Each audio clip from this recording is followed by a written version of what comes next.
మీరు కొత్తగా business start చేయాలనుకుంటున్నారా? మార్చ్ 16-17 హైటెక్స్ లో franchise India biggest ఫ్రో expo. Bank ఉద్యోగులకు గుడ్ న్యూస్. భారీగా జీతాలు పెరగబోతున్నాయి. వార్షిక వేతనం ఏకంగా 17% పెంచేందుకు భారతీయ బ్యాంకుల సమైక్య బ్యాంకు ఉద్యోగుల సంఘాల మధ్య శుక్రవారం ఒప్పందం కుదిరింది. దీనివల్ల ప్రభుత్వ రంగ బ్యాంకులకు ఏడాదికి అదనంగా ఇప్పుడు 8,284 కోట్లు ఖర్చు కానుంది. ఈ వేతనాల పెంపు 2022 నవంబర్ నుంచే అమల్లోకి వస్తుంది. ఈ నిర్ణయంతో ఏకంగా 8 లక్షల మంది బ్యాంకు ఉద్యోగులు లబ్ధి పొందనున్నారు. బ్యాంకు ఉద్యోగుల మరో ప్రధాన డిమాండ్ వారంలో 5 రోజుల పని, అంటే ప్రతి శనివారం సెలవుగా గుర్తించాలని ఎప్పటి నుంచో వాదన వినిపిస్తుంది. ఇప్పుడు బ్యాంకులు వారంలో 5 రోజులు మాత్రమే పనిచేసేలా అన్ని శనివారాల్ని కూడా హాలిడేగా గుర్తించేందుకు all India bank officers confederation కూడా ఒప్పుకుంది.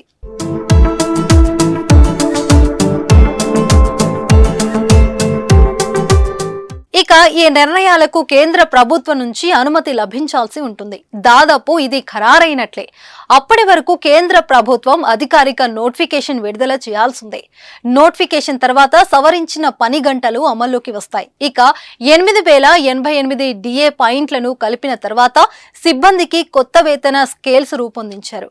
కొత్త వేతన సెంటిమెంట్ ప్రకారం మహిళా ఉద్యోగులు మెడికల్ సర్టిఫికేట్ సమర్పించకుండానే నెలకు ఒక సిక్ లీవ్ తీసుకునే సౌలభ్యం కలగనుంది. ఇక ఉద్యోగి రిటైర్మెంట్ సమయంలో 255 రోజుల వరకు ప్రివిలేజ్ లీవ్స్ ను అదనంగా మార్చుకోవచ్చు. డ్యూటీ చేస్తున్న సమయంలో మరణించినా కూడా ఈ మొత్తం ఉద్యోగుల కుటుంబాలకు చెల్లిస్తారు.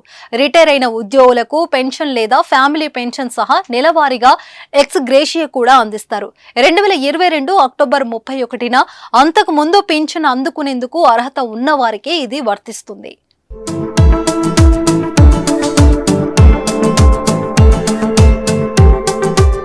ప్రస్తుతం బ్యాంకులు వారానికి 6 రోజులు పనిచేస్తున్నాయి.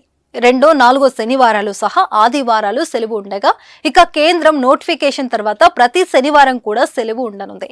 ఇతర ప్రభుత్వ శాఖలు వారంలో 5 రోజులే పనిచేస్తుండగా తమకు కూడా అలాగే కావాలని డిమాండ్ చేయగా ఇన్నాళ్లకు అది నెరవేరబోతుంది.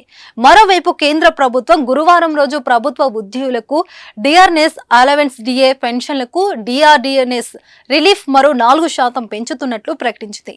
గతంలో ఇది 46%గా ఉండగా ఇప్పుడు 50%కి పెరిగింది. దీంతో టేక్ హోమ్ సాలరీ పెరగనుంది. 50%కి డిఏ చేరగా ఇతర అలవెన్స్లు కూడా పెరగబోతున్నాయి.